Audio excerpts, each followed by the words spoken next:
Hola jóvenes y adultos del Colegio Reina del Desierto. Sean bienvenidos a esta cápsula pedagógica de la asignatura de Estudios Sociales. Hoy tenemos el tema la economía del salitre y la cuestión social. Este contenido ustedes lo encuentran en el módulo 2 y en la unidad 1 y 2. Ahí abajo está apareciendo el contenido, identificando el libro para que ustedes lo puedan buscar y comenzar a leer y a profundizar este tema. Esta cápsula pedagógica va como apoyo, como complemento para ir estudiando este contenido que es muy atingente a nuestra realidad. El norte grande, tanto Tarapacá como Antofagasta, es parte de este ciclo salitrero.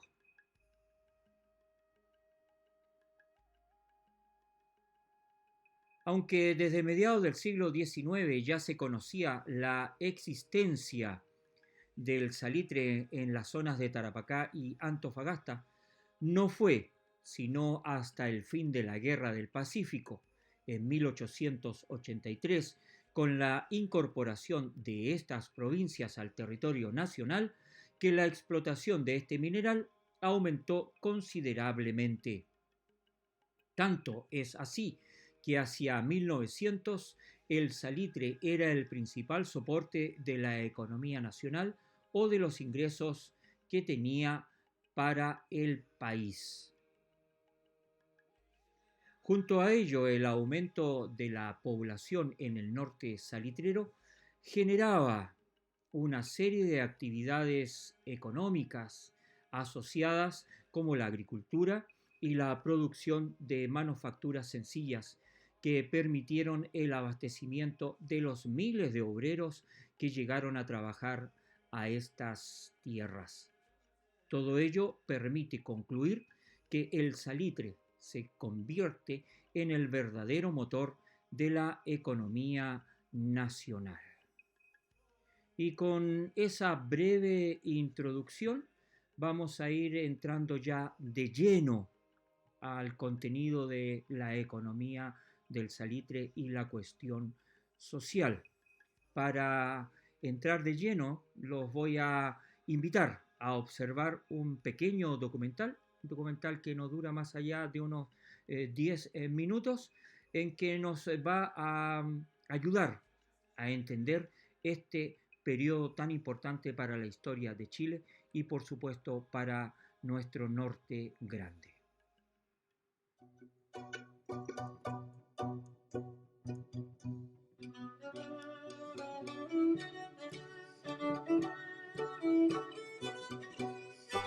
A partir del término de la Guerra del Pacífico, Chile incorporó a su territorio las provincias de Tarapacá y Antofagasta. En ellas se encontraba el desierto de Atacama, una de cuyas riquezas mineras, el salitre, haría del país el principal productor mundial de ese abono natural. En La Pampa existían yacimientos de enorme extensión, de una elevada ley del mineral y de relativa accesibilidad, que le dieron al país un monopolio natural por 4 décadas. Los primeros antecedentes de la explotación del salitre se remontan al mundo colonial, en el que los españoles lo emplearon para fabricar pólvora. Al iniciarse el siglo XIX, el salitre tarapaqueño comenzó a ser conocido en Europa para la producción industrial de pólvora y por sus ventajas como fertilizante para la producción agrícola.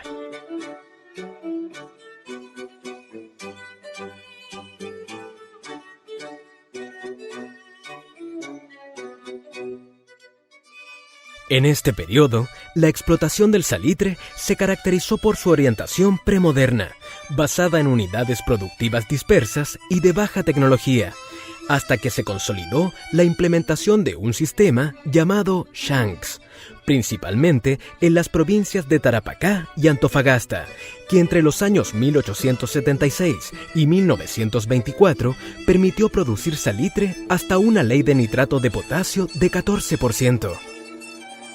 Fue también una época en la que se instauró la ficha salario y en la que el uso extensivo de mano de obra generó precarias condiciones de vida en los numerosos centros poblados que se establecieron en la pampa salitrera y en los puertos vecinos.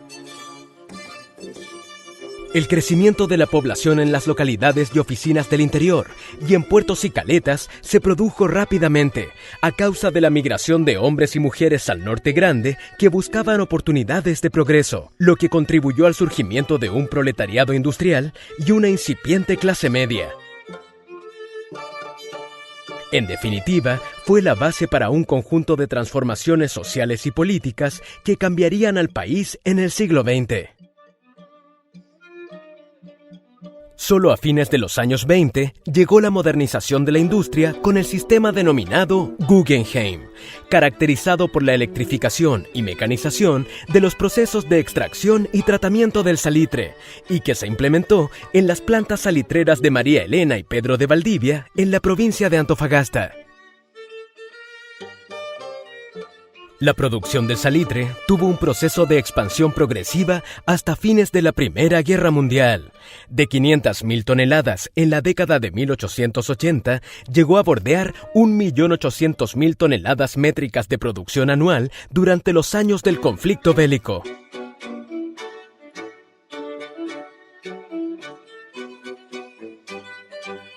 Concluida la guerra, comenzó la crisis de la industria salitrera, producto de la competencia del salitre sintético. La demanda externa cayó bruscamente en la crisis de los años 30 y significó el cierre de un número importante de oficinas, algunas de las cuales se conservan hoy como museos de sitio y están declaradas monumentos nacionales y patrimonio de la humanidad. En esta época, la propiedad de las oficinas salitreras estaba mayoritariamente en manos de inversionistas extranjeros, particularmente británicos, los que a principios del siglo XX formaron la Asociación de Productores de Salitre de Chile.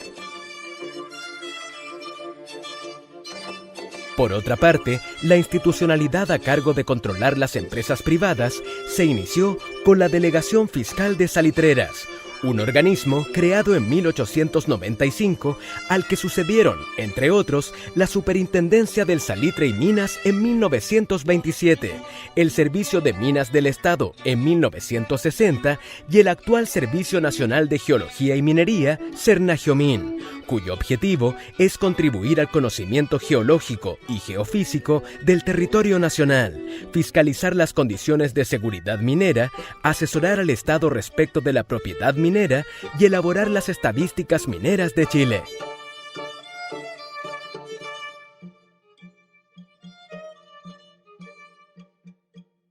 Parte de la documentación generada por estas entidades, tanto del ámbito público como privado, se encuentran en el Archivo Nacional de Chile, conformando un invaluable patrimonio documental de una época en la que el salitre fue de gran importancia económica y social para el país, llegando a generar el 56,29% de los ingresos fiscales. Este fondo documental testimonia además la crisis del salitre natural, que exigió la aplicación de nuevas estrategias de comercialización del producto por parte de los empresarios, quienes se vieron obligados a realizar una fuerte campaña publicitaria mundial dirigida al sector agrícola, el gran mercado del nitrato.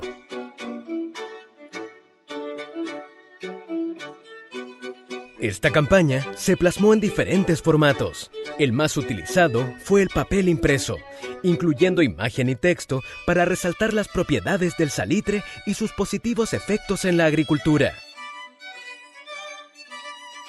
Afiches, calendarios, trípticos, cómics, folletos, agendas, lápices e incluso discos de vinilo, entre otros artículos, fueron el vehículo para lograr este fin.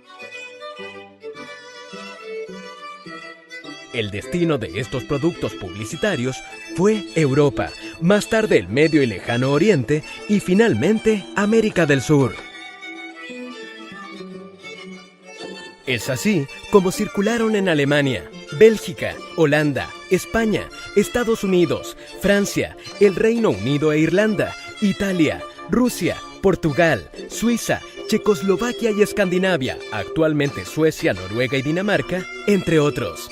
Todos ellos son de una gran belleza y tienen un valor más allá de lo estético, puesto que para su diseño, sus creadores destacaron elementos de la idiosincrasia de cada país, de su imaginario colectivo, de su cultura, de sus productos y vestimentas, además de incluir una tipografía originaria, por lo que no solo son representativos de un momento de la historia de Chile, sino que también de la historia universal.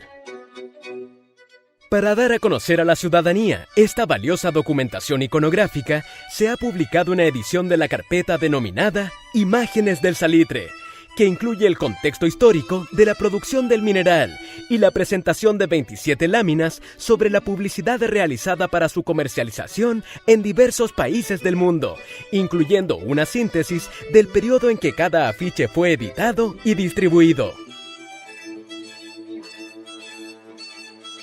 Para la producción de esta carpeta, se han realizado rigurosos procesos de diseño gráfico y de contenidos, agregando nuevas imágenes y textos en idioma inglés y español. Los afiches originales fueron digitalizados usando técnicas que permiten rescatar las tonalidades originales y se han restaurado física y digitalmente cuando ha sido necesario.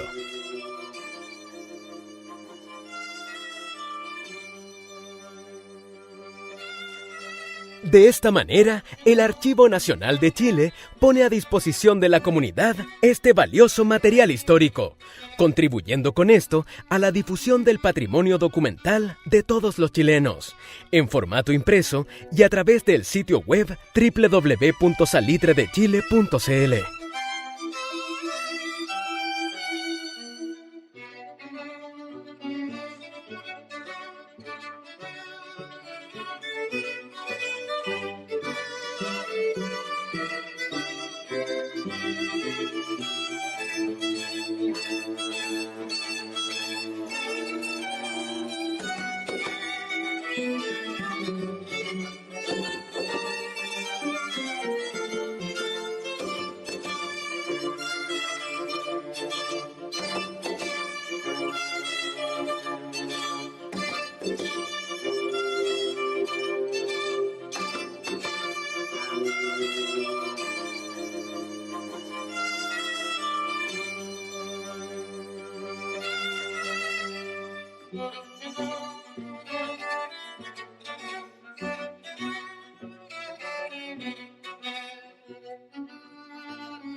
Ese era este breve documental que quería presentarles a ustedes para ir adentrando y conociendo más aspectos de este periodo muy importante para la historia de Chile y también para nuestro norte grande.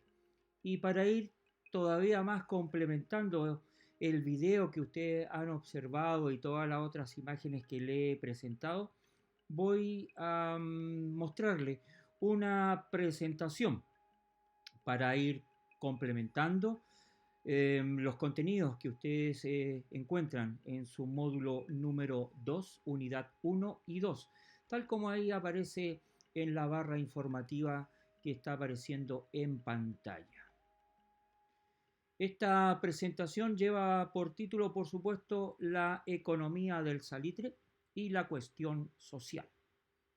Entre 1879 y 1883 se desarrolló el más importante conflicto bélico que involucró a países de Sudamérica, la Guerra del Pacífico, o mejor dicho, la Guerra del Salitre.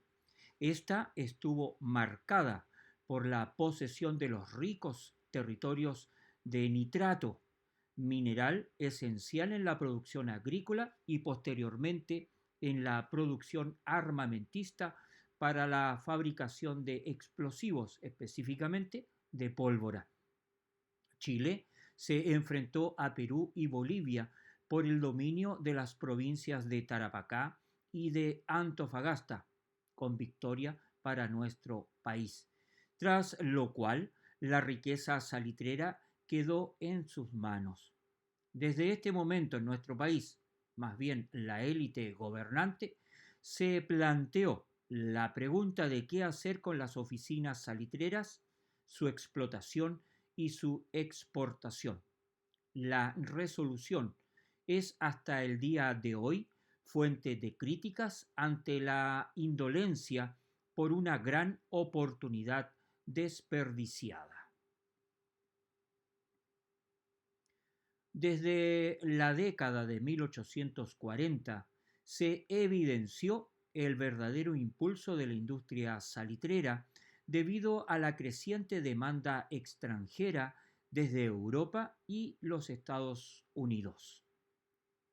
En primer lugar, el nitrato de Tarapacá, usado en la agricultura por su calidad mejor que el guano y su abundancia, estimularon su creciente explotación y exportación.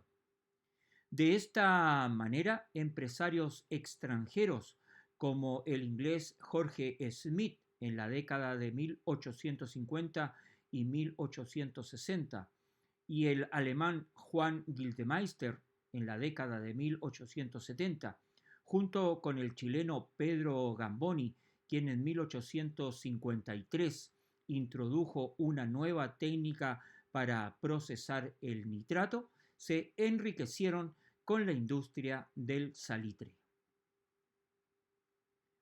A las oficinas salitreras de Tarapacá se unieron los descubrimientos de abundantes depósitos del mineral en el Salar del Carmen, en las proximidades de la actual ciudad de Antofagasta, destacando en 1866 el chileno José Santos Osa. Tras conseguir autorización del gobierno boliviano para explotar los yacimientos durante 15 años con su sociedad explotadora del desierto de Atacama, convirtiéndose en la primera planta productora fuera del territorio peruano. Se uniría más tarde la explotación en Taltal y Aguas Blancas en territorio chileno. A fines del siglo XIX, la mayor parte de las oficinas salitreras eran de propiedad extranjera. Si bien antes de la Guerra del Pacífico la propiedad salitrera pertenecía mayoritariamente al Estado peruano y a privados chilenos, el proceso especulativo hizo que el salitre quedara en su mayoría en manos británicas, quienes en 1877 controlaban un 13% de la producción, en 1884 el 34%, llegando a su máxima expansión en 1890 con un 70% de la producción. Gran parte de las ganancias obtenidas por la expansión y comercialización del mineral, riqueza más importante del país, quedaba entonces en manos extranjeras. Uno de los empresarios salitreros más relevantes fue John Thomas North, quien fue catalogado como el rey del salitre, pues fue el dueño de la gran mayoría de las empresas y yacimientos en el norte del país, controlando un 60% de la industria. North tenía acciones en las oficinas salitreras pertenecientes a la Liverpool Nitrate Company, manejaba el abastecimiento de agua de la provincia y también era accionista del Banco de Tarapacá y Londres.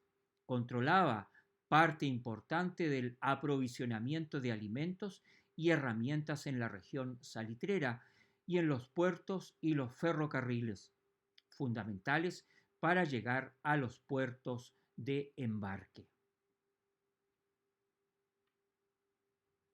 Los primeros centros de extracción de salitre fueron Sapiga, Pampa Negra y Negreiros, al interior de Pisagua, cercanías de Iquique. Las condiciones para obtener el salitre imprimieron sus propias características al desarrollo urbano de las oficinas y sus habitantes. Las oficinas salitreras fueron asentamientos autónomos, concebidos como lugares de producción, donde se concentra gran cantidad de capital y trabajo. Fueron grandes asentamientos que acogieron a trabajadores y administrativos, constituyéndose en espacios productivos, comerciales y habitacionales, con dinámicas, condiciones económicas y laborales propias. Al mismo tiempo, el medio geográfico donde se emplazaron era hostil, escasa vegetación y escasa precipitación, gran oscilación térmica de hasta 30 grados de diferencia entre el día y la noche, precarias condiciones de vivienda obrera. En su conjunto, todas estas características dificultaron la vida en la pampa y provocaron que el trabajo en las salitreras fuera duro. De la misma manera, el auge salitrero incentivó la migración hacia el sector salitrero, hacia el norte salitrero, principalmente de la población chilena oriunda de la zona central de Chile. Uno de los establecimientos más característicos de la zona salitrera, de las oficinas salitreras, fueron las pulperías. Estos fueron tiendas en las que se vendían elementos básicos de consumo, como comida, ropa y remedios. También artículos de lujo, como loza inglesa y artículos de tocador. A ellas acudían tanto los mineros como los funcionarios medios de las salitreras, lo que hizo de este lugar un espacio de encuentro y socialización. El sistema más común de pago y de compra en las oficinas fue la ficha salario, que solo se podía utilizar en la pulpería asociada directamente a la oficina salitrera en la que se trabajaba, perdiendo su valor en otros lugares. Al igual como en el resto del mundo occidental, la expansión económica e industrial del siglo XIX provocó el surgimiento del proletariado, que en el contexto chileno, este grupo, constituido por obreros de fábricas urbanas y trabajadores de minas y oficinas salitreras, fue el que menos se benefició del auge salitrero, a pesar de haber sido la fuerza de trabajo que hizo posible su desarrollo. La cuestión social, que en su conceptualización surgió en Europa a mediados del siglo XIX para hacer referencia al conjunto de problemas que afectaron a los sectores populares de la sociedad durante los procesos de industrialización. En el caso de Chile, los problemas aquejaron a los trabajadores urbanos y de las oficinas salitreras.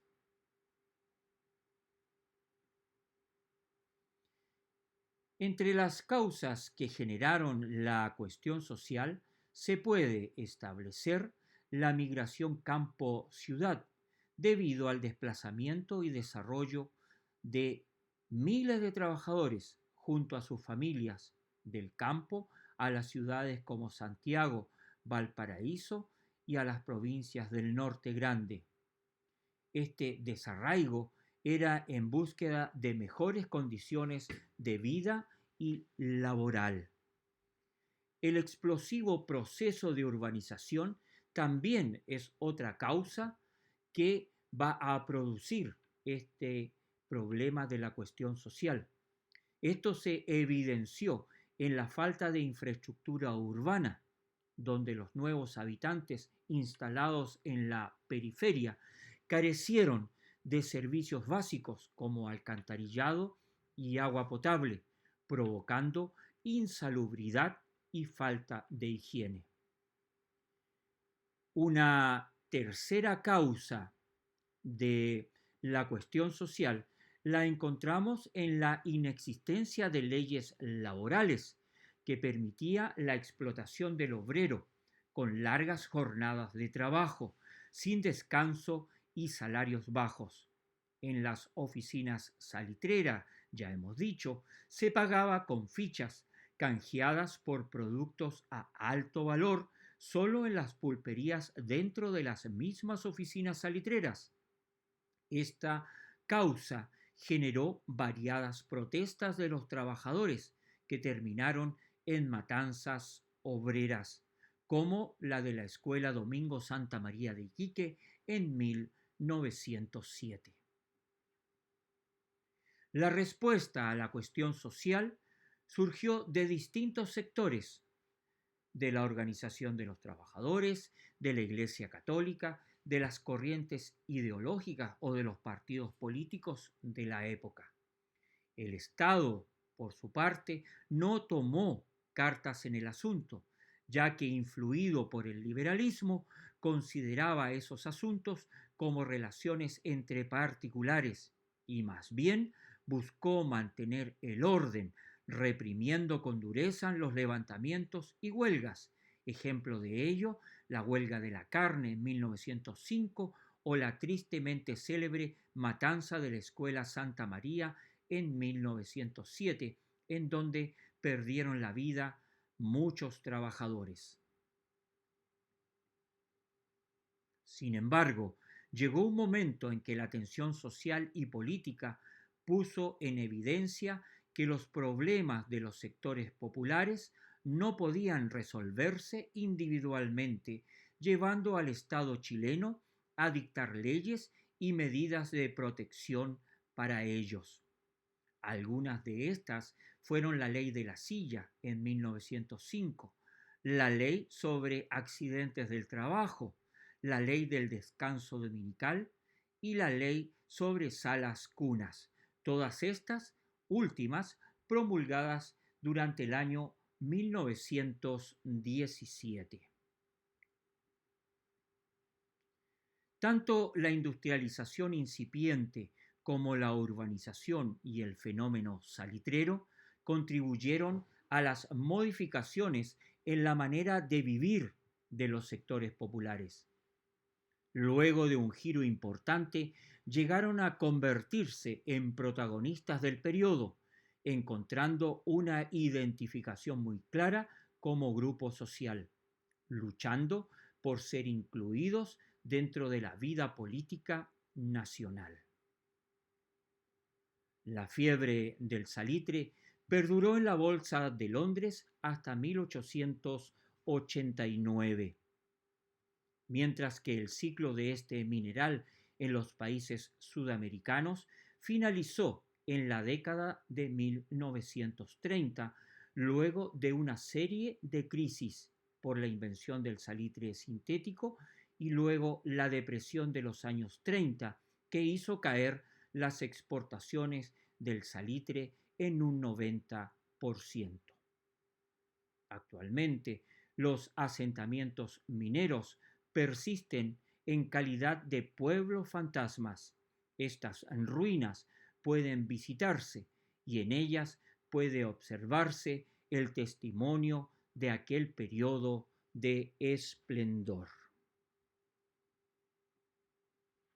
Ahí teníamos esta presentación sobre el tema del salitre, sobre el tema que nos está convocando en la actualidad, el tema del ciclo salitrero y la cuestión social.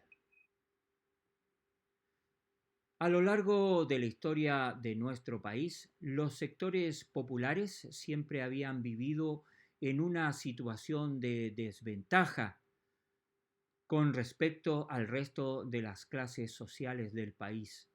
Sin embargo, a comienzos del siglo XX, las pésimas condiciones de vida, la falta de regulación laboral y los graves problemas que enfrentaban estos sectores los llevaron a oponerse, buscando cambios, exigiendo derechos y constituyéndose como un grupo social con capacidad para participar políticamente de las acciones en sociedad. Estamos trabajando con el contenido que tú encontrarás en el módulo 2, unidad 1 y 2, estudios sociales. En este momento Chile en el siglo XIX y XX. Para ir complementando, para ir introduciendo todavía más contenido, para ir comprendiendo más este periodo muy importante para la historia del Norte Grande, los dejo con otro pequeño documental que trata en esta ocasión sobre la cuestión social.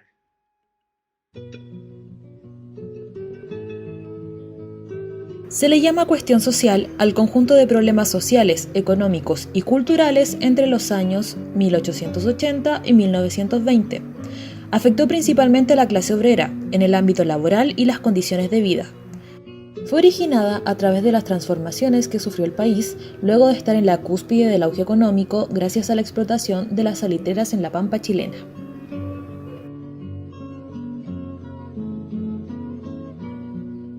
El aumento de las actividades industriales y mineras produjo una mayor contratación de personas en la ciudad y en los centros mineros. De esta forma, las personas migraban del campo a la ciudad o del campo a los centros mineros, buscando una mejora en la calidad de sus vidas. Los trabajadores, por lo general, estaban poco capacitados y cuando conseguían trabajo, sus remuneraciones eran muy bajas. No existía regulación legal alguna, por lo que los empleadores solían abusar de sus trabajadores. Bajos salarios, extensas jornadas laborales, inseguridad laboral y económica, incluso existía el trabajo infantil.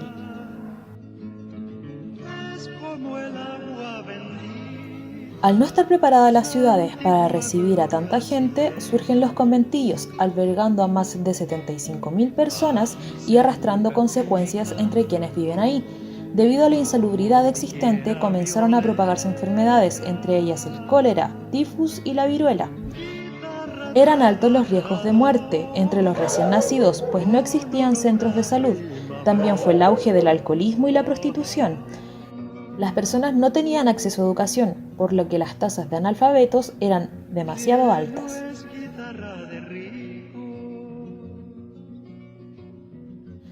Al darse cuenta de las condiciones paupérrimas en las que vivían, el proletariado comenzó a organizarse.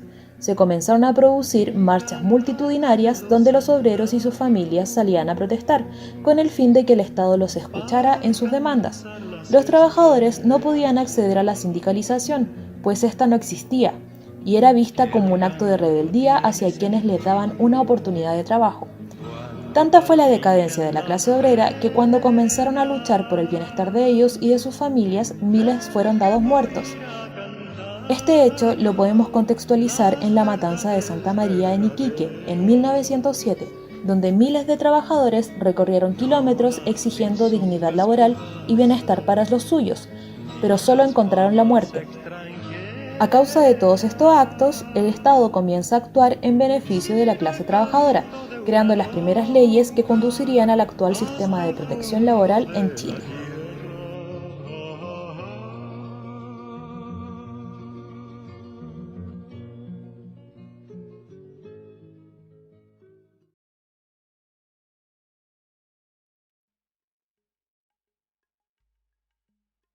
Teníamos este breve corto con respecto a la historia de la cuestión social. Ya a estas alturas tú te has podido dar cuenta que gran parte de la historia del Chile contemporáneo, de Chile del siglo pasado, del siglo XX, se ha desarrollado en el Norte Grande. Los procesos sociales que se desarrollaron en la pampa salitrera, tanto de Tarapacá como de Antofagasta, fueron permeando toda la política y la historia nacional. Es así como el Norte Grande ha generado entonces la historia en nuestro país.